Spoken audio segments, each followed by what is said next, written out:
tem uma. Me chama a atenção uma característica sua, que é a de não se afastar das pessoas. Você não se encastelou.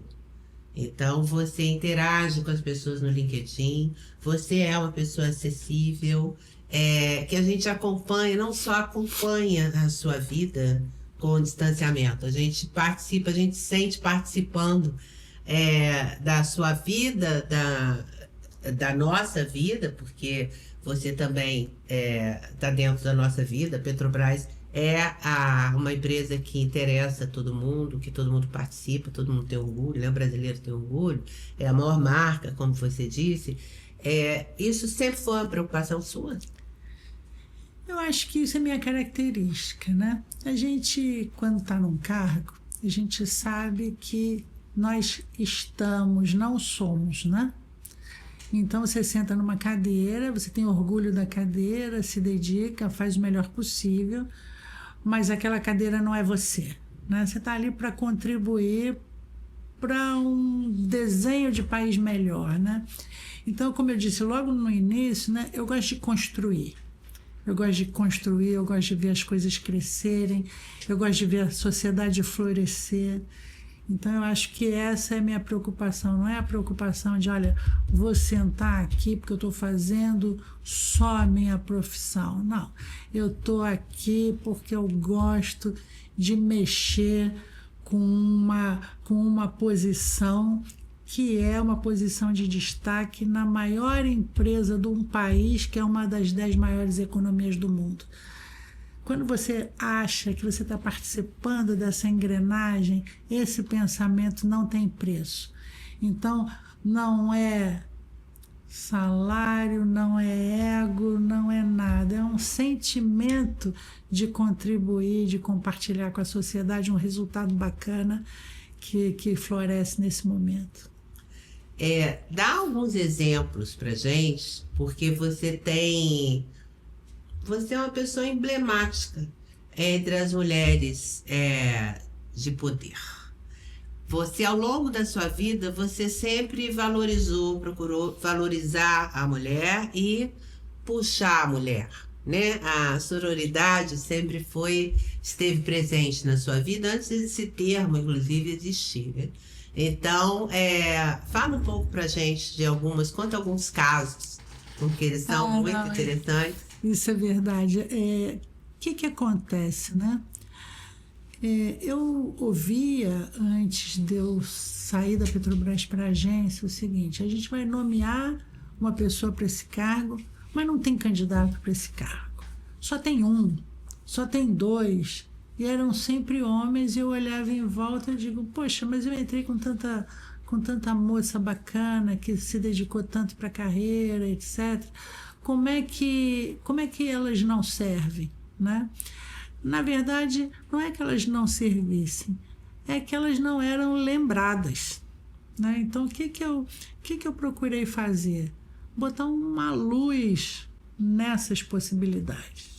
Né? Botar uma luz. Olha, vai concorrer para um cargo, compete mulher, compete homem, compete quem quiser, né? Quem se identifica da forma que quiser, sem preconceito, né? E o que a gente via era que existiam, sim, pessoas capazes e que não estavam sendo consideradas, né? Então, na ANP eu procurei fazer isso. Olha, vou botar um rapaz aqui numa superintendência, lá do lado. Tem um cargo aqui. Vai ser homem ou mulher? Vamos tentar equilibrar esse jogo? Vamos tentar ver se tem homens, mas também tem mulheres? E aí uma surpresa que foi minha ao longo da vida é que eu nunca vi nenhum homem me recusar o cargo. Eles sempre se achavam capazes. Mas as mulheres nem sempre, né? Então, eu já tive mulheres que eu indicava, elas diziam, eu não posso, porque eu me separei, agora estou casada de novo, tenho um filho pequeno, quero reconstruir minha família. A outra dizia para mim assim, mas eu não sei se eu sou capaz de assumir esse cargo. E eu dizia, olha só, eu estou te indicando para um cargo, Eu tô achando que você é capaz. Você nunca sentou naquela cadeira, não pode saber se vai dar certo ou não, né? A responsabilidade é minha. Como é que você acha que você não é capaz para um cargo que você nunca assumiu e nunca praticou, né? Então, olha só, se eu te botar nesse cargo, eu vou te botar, se não der certo eu tiro. Mas pelo menos você foi lá e tentou. E para surpresa minha, algumas não aceitaram nem assim, né? E eu me lembro muito, a própria diretora Silvia dos Anjos, né? Ela aceitou meu convite logo de cara, mas ela me disse assim, Magda, isso é verdade mesmo, eu já recusei uns 2 ou 3 cargos. E a Silvia é uma pessoa bem à frente, né? Ela não é exatamente modelo, perfil de uma mulher da idade da gente, assim, retraída. Ela Pois é uma pessoa bem... mas ela mesma me confessou, isso é verdade mesmo, Magda, porque eu já recusei uns 2 ou 3 cargos por achar que eu não estava apta, né? Então, isso é muito mais comum do que a gente pensa nas mulheres, né? E, de novo, aí vem essa necessidade dessa rede de apoio que precisa ser construída, né? Porque, na verdade, Yara, o mundo faz com a gente o que a gente permita que seja feito, né? Então, olha, se a nossa dificuldade para enxergar um direcionamento é falta de rede de apoio, é porque nós não construímos a rede de apoio, né? Ou porque não sentimos falta dessa construção a tempo e a hora, né? Então, eu acho que isso aí é uma coisa que vai acontecendo na vida da gente, vai dependendo da nossa maturidade, né? Como eu disse, quando eu entrei na Petrobras, um ou outro sabiam que carreira ia fazer lá dentro. A minha primeira preocupação, com o primeiro salário que eu entrei na Petrobras, eu era menina, né? Foi entrar numa ótica e comprar o óculos escuros mais caro que tinha lá. Né? Então, assim, essa maturidade foi acontecendo ao longo do tempo. Mas uma coisa que eu não posso dizer é que eu nunca que eu deixei de ser responsável em algum momento. Eu sempre procurei fazer e exercer o meu papel com o máximo de dedicação que eu consegui. E como mãe, mulher, profissional, essa mulher vaidosa, uma mulher que teve sempre preocupação com você mesma, né? Isso, comigo mesma e de passar isso para minhas filhas, porque eu tenho filhas gêmeas, né? Então, o que eu passo para elas é: gosto de vocês lindas, gosto de vocês arrumadas, mas gosto de vocês muito atarefadas. Né? Quando elas chegam para mim e dizem assim, puxa mãe, eu estou cheia de trabalho, eu estou ralando muito, eu digo, adoro ouvir isso. Né? Então, assim, em alguns momentos, uma ou outra disse assim, mãe, eu não sei se eu consigo. Eu digo, vá lá, tenta e faz o máximo. Se fracassar, está no mérito. O pior é não tentar, né? Na empresa, você como que funciona em relação ao etarismo à Petrobras? Ela tem essa preocupação, quer dizer, existe? Como é que funciona? Como é que é o RH? Existe alguma preocupação nesse sentido? Olha, eu vou dizer para você na valorização da mulher? Acho que não. Anos atrás, eu acho que 15 anos atrás, quando você olhava para uma multinacional, ela dizia o seguinte, o profissional ia chegando nos 60 anos e fosse diretor, fosse presidente, fosse o que fosse, ele ia saindo, né? Virava conselheiro, virava outras coisas, mas saía da gestão. Diretoria da Petrobras hoje, eu acho que um ou outro não tem 60 anos. Mas né? Apesar da Petrobras não ser uma empresa pública, né? Não é uma empresa privada, que existe existem os concursos, quer dizer, a capacitação, isso tudo favorece a equidade, né? Isso. Mas eu acredito, quer dizer, eu já vi isso antigamente, das mulheres serem preteridas, as mulheres de idade fértil, porque elas pediriam depois licença, teriam licença maternidade, aí não se dedicariam tanto, e você não, você teve gêmeos, então mais um diferencial da Magda. Isso foi interessante. Eu tinha um amigo que ele era chefe de divisão na época na Bahia. E ele chegou para mim um dia, ele estava reclamando muito, dizendo assim: Magda, eu não aguento mais. Tem 4 mulheres grávidas na minha divisão. Eu não quero mais trabalhar com mulher. Como é que eu vou substituir 4 ao mesmo tempo? Não sei o que. Ele se queixou. No final da queixa, ele perguntou assim: quer vir trabalhar comigo? Aí eu brinquei com ele e falei assim: vem cá, você tá achando que eu não sou mulher ou que eu não vou ficar grávida?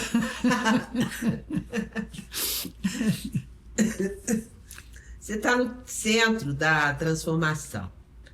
Ao assumir o comando da empresa, você não apenas lidera a maior companhia do país, como também pavimenta o caminho para uma gestão mais diversa e estratégica, mirando o futuro do setor energético com solidez e inovação.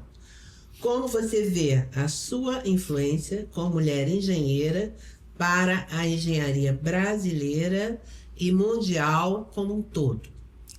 Bom, a coisa que eu mais quero é que as estudantes de engenharia, que as moças que estão entrando na carreira, né, olhem para mim e vejam que essa trajetória é possível. Isso é o que eu mais quero, né? E para elas o que eu digo é o seguinte, parafraseando um senhor que trabalhou comigo há alguns anos, né? Eu vou dizer para vocês assim: cruzar a montanha é muito fácil. O que é difícil é cruzar a montanha com as pedrinhas que a vida bota no nosso sapato. Então eu acho que a gente tem que prestar atenção no foco e minimizar as pedrinhas, porque problema aparece todo dia, empecilhos aparecem todo dia, e o que vai distinguir uma carreira mais promissora de uma menos promissora é o foco que você dá para essas lateralidades que te atrapalham no dia a dia. Se você perder o foco, vai ficar pelo caminho. Né? Então, o alerta que eu dou é: não percam o foco. Qual que é o recado que